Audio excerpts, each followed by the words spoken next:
দর্শক ছিল পরীক্ষা কেন্দ্রে তাদেরকে 7 ফেব্রুয়ারি নিজাম প্যালেসের হাজিরা নির্দেশ যে বড়নগর পুরসভার যে দুর্নীতি হয়েছে দুর্নীতি তার প্রেক্ষিতে। অন্যদিকে দাঁড়িয়ে রেশন দুর্নীতি কাণ্ডে শঙ্করাড্ডের ভাই মোলায়ারকে তলব করা হয়েছে। একের পর এক সেন্ট্রাল এজেন্সির তলব। দেখুন, ওই তারিখ পে তারিখ কোর্টের ভাষায় ছিল, এখন তলব পে তলব হচ্ছে। ব্যাপারটা হচ্ছে আমরা চাই দ্রুত যে দুর্নীতিগুলো হয়েছে সেগুলোকে তদন্ত প্রক্রিয়া শেষ করে কোর্টের কাছে চার্জশিট জমা করুক, কিন্তু হচ্ছে কোথায়? এই পৌরসভা নিয়োগ ক্ষেত্রে দীর্ঘদিন ধরে শুনে আসছি যে একে তলব হচ্ছে, ওখানে সার্চ হচ্ছে, এন হচ্ছে, কিন্তু দুঃখের বিষয় নিটফল আমরা এখনো কিন্তু দেখতে পাচ্ছি না। আমরা চাই দ্রুত যারা পৌরসভাতে অবৈধ পন্থা অবলম্বন করে চাকরি পেয়েছে তাদেরকে বরখাস্ত করে তাদের বিরুদ্ধে আইনত ব্যবস্থা গ্রহণ করা হোক এবং সাথে সাথে মেধার ভিত্তিতে সেখানে নিয়োগ হোক, কিন্তু হচ্ছে না। আমরা চাই এটা দ্রুত হোক। আর দ্বিতীয় হচ্ছে যেটা হচ্ছে রেশন দুর্নীতির ক্ষেত্রে শঙ্করাদের ভাইকে যে তলব করেছে, আমরা অপেক্ষায় আছি এই তদন্ত প্রক্রিয়া শেষ হবে কবে। কারণ আজ থেকে না 1 বছরের অধিক, প্রায় 2 বছর হতে যাচ্ছে যে শিক্ষক নিয়োগে দুর্নীতি চলছে, শিক্ষক নিয়োগে তদন্ত চলছে, কিন্তু আর কতদিন তদন্ত চলবে? এবার তদন্ত প্রক্রিয়াকে শেষ করে যারা অবৈধ পন্থায় চাকরি করেছে তাদেরকে বাতিল করে ন্যায্য যারা চাকরি পাওয়ার মেধাযুক্ত যারা তাদেরকে চাকরির ব্যবস্থা করা হোক না, কিন্তু হচ্ছে না কোথায়? আজকে দেখুন আমাদের বিধানসভার সামনে এসএলএসটি যারা এসে তারা আপনার বিক্ষোভ প্রদর্শন করছিল, কিন্তু কথা হচ্ছে তারা আজকে কোন লেভেলে পৌঁছাচ্ছে? কেউ 8 বছর, কেউ 7 বছর, কেউ 6 বছর, কেউ 10 বছর পরীক্ষা দিয়ে পাশ করে বসে আছে, তাদের চাকরি হচ্ছে না। কেন হচ্ছে না? দুর্নীতি হয়েছে বলে। এই দুর্নীতিগুলো কবে যারা করলো তারা শাস্তি কবে পাবে আর এরা কবে চাকরি পাবে? এর জন্য আমাদেরকে সকলকে এগিয়ে আসতে হবে, সকলকে একসাথে সোচ্চার হতে হবে। এটা তো স্বাভাবিক ব্যাপার, এটা তোর মধ্যে কোনো ভয়ঙ্কর কিছু ব্যাপার না। ইউসি দেবে, বকেয়া নেবে। তারপরেও বলবো যদি রাজ্য সরকার বলে আমাদের রাজ্যের টাকা ইচ্ছাকৃতভাবে আটকে রাখছে, সেক্ষেত্রে আমাদের বক্তব্য একটা শ্বেতপত্র প্রকাশ করা হোক, জনমানুষে ছড়িয়ে দেওয়া হোক বাংলায় যে কোন খাতে কত টাকা এবং কিসের জন্য আটকে রাখা হচ্ছে, সেটা দেওয়া হোক। আর দ্বিতীয় কথা হচ্ছে, আমি শুনলাম যে 21শে ফেব্রুয়ারির মধ্যে সম্ভবত 100 দিনের কাজের প্রায় 20 লক্ষের অধিক যত যারা কর্মচারী যারা কাজ করেছেন তাদের অ্যাকাউন্টে টাকা চলে যাবে। ব্যাপারটা হচ্ছে এত হাজার কোটি টাকা অ্যাকাউন্টে দিতে পারছে, সংবিধানের 131 নম্বর ধারাকে সামনে রেখে আইনের দ্বারস্থ হতে পারছে না কেন? অল্প কয়েকটা টাকা খরচ করে সুপ্রিম কোর্টে গিয়ে রাজ্য সরকারের পক্ষ থেকে কেন্দ্র সরকারের বিরুদ্ধে আইনত লড়াই যাচ্ছে না কেন? সেখানে গেলেই তো তাহলে ধরা পড়বে যারা দুর্নীতি করেছে। আগে রিপোর্টে দেখা যাচ্ছে প্রায় 1,96,000 কোটি টাকা দুর্নীতি হচ্ছে।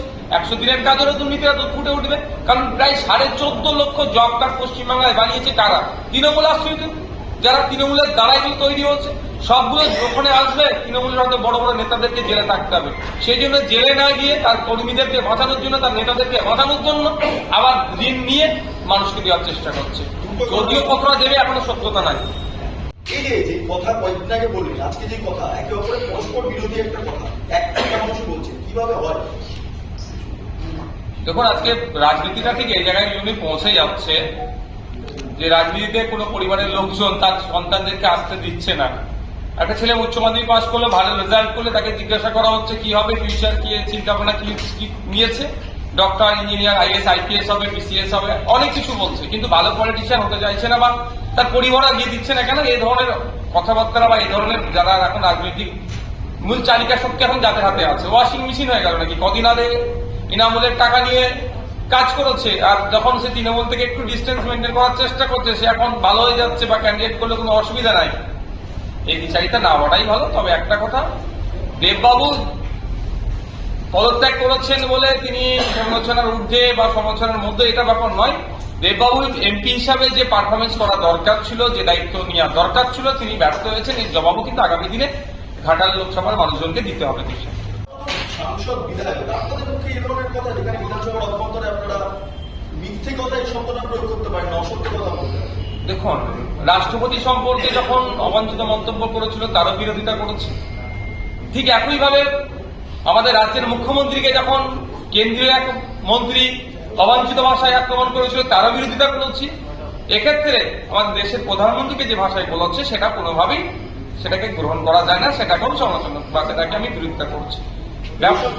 ভেবে পাচ্ছি না রাষ্ট্র সেবা করবো, রাষ্ট্রবাসী সেবা করবো বলে জনমানুষের কাছে ভোট চাইছি, তাহলে একে অপরের বিরোধিতা করতে গেলে এই ধরনের অবাঞ্ছিত শব্দ চালাচালি হচ্ছে কেন? মানে তাহলে কি ওই রাষ্ট্রবাসী বা রাষ্ট্র সেবার নামে নিজের সেবা নিজের পরিবারের সেবা হয়ে যাচ্ছে না তো? দলের কাছে আবেদন করুন, এই যে অভ্যন্তরীণ যে সংঘাতটা অর্জুন সিংকে নিয়ে, সেটাকে আপনি কিভাবে দেখছেন? দেখুন, অভ্যন্তরীণ সংঘাত নয়, তাদের কে কতটা রেশিও মেনটেন করবে তার লড়াই চলছে। তবে একটা কথা, যদি তোলাবাজদের না বসানোর আবেদন করে তাহলে তো তৃণমূলের বুথ এজেন্ট খুঁজে পাওয়া যাবে না। স্বল্প পাওয়া যাবে, সব বুথের কথা হলে দিতে পারবে না এজেন্ট। আর খুনির কথা যেটা প্রসঙ্গ হচ্ছে, বিভিন্ন ক্ষেত্রে দেখেছি বিভিন্ন কেসের সাথে যুক্ত যারা এখন মাননীয় ছত্রছায়া এখন অনেকে লালিত পালিত হচ্ছে, তাদেরকে ডিস্টার্ব করছে না। আর অন্যজনের নামে মিথ্যা কেস দিয়ে কোনো জায়গায় পুলিশকে দিয়ে বা কোনো জায়গায় সিআইডি কে দিয়েও হ্যারাসমেন্ট করানোর চেষ্টা হচ্ছে বিরোধীদের। যদি অসুস্থ হয়ে থাকে তার সুস্থতা কামনা করছি, কারণ 2024 ওনাকে পরাজিত করে কালীঘাটে পাঠাবার যে চিন্তা ভাবনা নিয়েছি সেটাকে তো সার্থক করতে হবে। আর দ্বিতীয় হচ্ছে, এটাও তো হতে পারে একটা নাটক চলছে, যেভাবে একটার পর একটা দুর্নীতিতে কালীঘাটে ব্যানার্জি পরিবার জড়িয়ে যাচ্ছে, বা যার নাম আপনারা নিলেন তিনি জড়িয়ে যাচ্ছেন, কিছুটা হলো তিনি লাইট থেকে দূরে সরে থাকার জন্য বা নিজেদের মধ্যে একটা মনোমালিন্য হচ্ছে দেখি অন্তত সমালোচনা থেকে দূরে সরে থাকার জন্য, এটাও তো নাটক হতে পারে। এটা নতুন কিছু ব্যাপার না। আমার রাজ্যের মুখ্যমন্ত্রী বা তৃণমূল কংগ্রেস যখনই সমস্যায় পড়েছেন, দিল্লিগামী ফ্লাইট ধরেছেন, সমস্যা সমাধান করে ফিরেছেন। যখন রাজীব কুমার সাহেব যখন কলকাতা সিপি ছিল, তখন আমরা দেখেছিলাম ধর্নার পরে তিনি দিল্লিগামী ফ্লাইট ধরেছিলেন। বিভিন্ন সময় যে এজেন্সি যখন তৎপরতা দেখিয়েছেন, তখনই তিনি দিল্লিগামী ফ্লাইট ধরেছেন, সমস্যা সমাধান করে এসেছেন। এক্ষেত্রে এগিয়েছে। যে অভিযোগটা তুলে যাচ্ছেন যে বকেয়া জন্ম যাচ্ছে, আশা করছি সমস্যা সমাধান করে আসবে, বকেয়া যেটা আছে রাজ্যে সেটা নিয়ে আসবে। এই ধরনের মন্তব্যকে আপনি কিভাবে দেখছেন? দেখুন, এটা হচ্ছে এতদিন পর্যন্ত আন্ডার কভার ছিল, জনমানুষে আসতো না, ভিতর থেকে এগুলো কন্ট্রোল হতো। আস্তে আস্তে এটা এক্সপোজ হচ্ছে, জনমানুষে নিয়ে চলে আসছে। এটাকে আমাদের স্বাভাবিক করে তোলার জন্য আস্তে আস্তে এগুলো বলছে। 25-75 রেশিও বলেছিল, সেটা নিয়ে সমালোচনা হচ্ছে, দেখুন একটা গা শোয়া মতো হয়ে গেছে, এখন চলছে। লাভলি মৈত্র মহাশয় যে কথা বলছে, এগুলো হচ্ছে স্বাভাবিক করার জন্য কথা বলছে। অবশ্যই এখন দেখুন না, দল কারা চালাচ্ছে, যারা প্রমোটার, যারা দলাবাজি ঠিকঠাক করতে পারছে তারা। বিগত দিনে যারা আদি তৃণমূল, যারা তৃণমূলকে জন্ম দিল, যারা বাস্তবিক অর্থে তৃণমূলের কি লড়াই করে প্রতিষ্ঠা করলো, তারা আছে সাইড লাইনে, কারণ তারা ওই তোলাবাজি করতে পারছে না। তারা ব্যবসার মানে আর্নিং এর জন্য প্ল্যাটফর্ম হিসাবে এটাকে দেখছে না, পলিটিক্যাল প্ল্যাটফর্মটাকে, ফলে তারা সাইড লাইন হয়ে গিয়েছে। অফিসিয়ালি কোনো স্টেটমেন্ট আমরা পেলাম না। দ্বিতীয়, লাভলি মৈত্র মহাশয়ের কথা যে ভুল বলেছে, তাকে তো কিন্তু কথাকে উল্টো করা হয়নি। অ্যাকচুয়ালি শওকত মোল্লা সাহেব বলুক আর যে বলুক না কেন, ক্যামেরার সামনে এসে বড় বড় কথা বললেও কিন্তু ওই লাভলি মৈত্র মহাশয়ের যে কথাটা প্রকাশ্যে করেছেন, গোপনে এগুলো সবটাই বয়ে নিয়ে বেড়ায়। অবশ্যই এটাকে তারা রাজনীতিটাকে তারা একটা আর্নিং এর প্ল্যাটফর্ম হিসাবে দেখেছে, রুজি রুটির জায়গা করেছে। ফলে এরা নমিনেশন কেন্দ্রে দখল করে, এরা ভোটের দিনে উজ্জাম করে, গণনার কেন্দ্রে মানুষকে গুলি করে হত্যা করে। এরা শুধুমাত্র এই সার্টিফিকেটটা নিয়ে 5 বছর ধরে দুর্নীতি করবে, রুজি রুটি করবে, রোজগার করবে বলে। যদি এদের যদি সত্যিকারের মানুষকে পরিষেবা দেওয়া হতো, তাহলে এই গণনা কেন্দ্রকেও বাইরে থেকে গুন্ডামস্তান নিয়ে এসে দখল করতো না, উজ্জাম করতো না, বা